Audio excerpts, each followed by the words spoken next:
Baik, Assalamualaikum warahmatullahi wabarakatuh. Nah, sebelumnya perkenalkan nama saya Ucin Luwana dengan NIM A1A323008. Tujuan saya membuat video ini untuk memenuhi tugas mata kuliah Hukum Perdata dengan dosen pengampu Ibu Nur Malia Dewi MPD.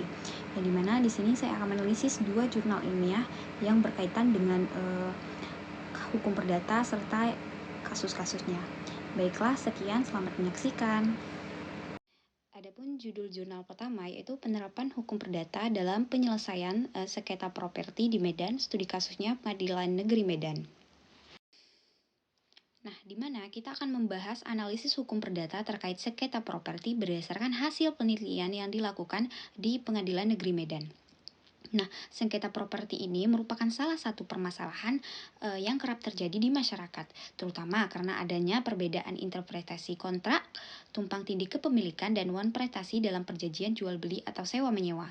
Dalam konteks hukum perdata, penyelesaian sengketa ini diatur dengan merujuk pada Kitab Undang-Undang Hukum Perdata atau KUH Perdata serta Undang-Undang Pokok Agraria. Nah, dalam jurnal yang dianalisis ditemukan bahwa Hakim Pengadilan Negeri Medan menggunakan prinsip-prinsip hukum perdata seperti asas kebebasan berkontrak, wanprestasi, dan perbuatan melawan hukum untuk memutuskan sengketa properti.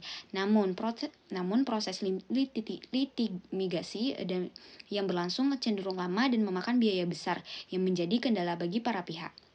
Nah, selain itu, hambatan juga ditemukan pada proses eksekusi putusan pengadilan, khususnya terkait ketidaksiapan pihak yang kalah, serta keberatan dari pihak ketiga yang mengganggu pelaksanaan putusan.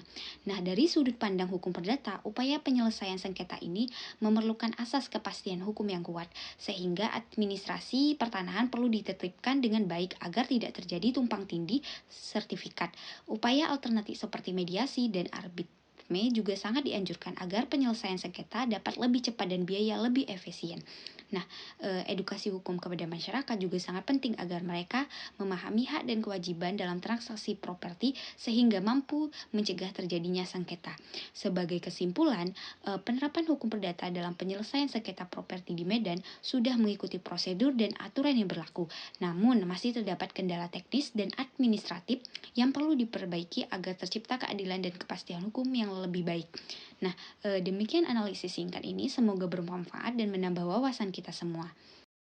Nah, selanjutnya judul jurnal yang kedua yaitu Perkawinan Paksa dan Akibat Hukumnya di Desa Bongak, Kecamatan Tanjung Timur, Kabupaten Batubara, Sumatera Utara. Kita akan menganalisis jurnal ilmiah yang membahas fenomena perkawinan paksa di Desa Bongak, Kecamatan Tanjung Tiram, Kabupaten Batubara, Sumatera Utara, menggunakan sudut pandang hukum perdata.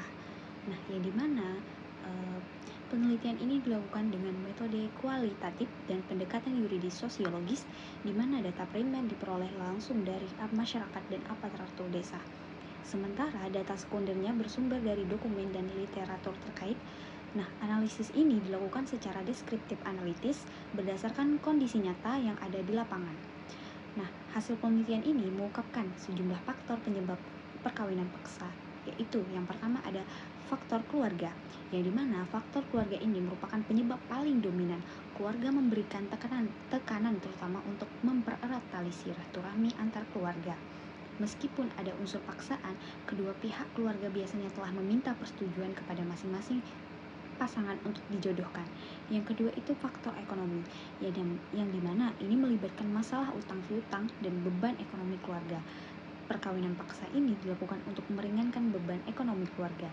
Yang ketiga itu faktor pendidikan, di mana rendahnya pemahaman orang tua akan pentingnya pendidikan terutama bagi anak perempuan, yang mendorong mereka menikah anaknya lebih awal setelah lulus sekolah menengah ke atas. Nah, yang keempat itu ada faktor lingkungan berupa tekanan sosial untuk menghindari pandangan negatif masyarakat terkait status gadis yang belum menikah. Yang kelima ada faktor adat, yang dimana di dalam kasus ini bukan penyebab utama karena keputusan perkawinan paksa tidak didasarkan pada kebiasaan adat daerah, tetapi lebih kepada keputusan keluarga dan hal-hal yang berkaitan dengan ekonomi. Nah, dari sudut pandang hukum perdata, Undang-Undang Nomor 1 Tahun 1974 tentang perkawinan menegaskan bahwa suatu perkawinan harus didasarkan atas persetujuan keluarga kedua calon mempelai, sebagaimana diatur pada pasal 6 ayat 1. Perkawinan paksa yang tidak memenuhi ketentuan ini dapat dianggap tidak sah secara hukum negara. Namun dalam praktiknya di Desa Bongak, perkawinan paksa tersebut dianggap sah menurut hukum Islam karena adanya hak ijbar wali menikahkan anak perempuan tanpa persetujuan anak tersebut. Hal ini menimbulkan dilema antara hukum agama dan hukum negara, di mana perlindungan terhadap hak individu khususnya perempuan sangat diperlukan agar perkawinan bisa terbentuk dengan kerelaan kedua belah pihak demi membangun keluarga yang sakinah, mawaddah, warahmah.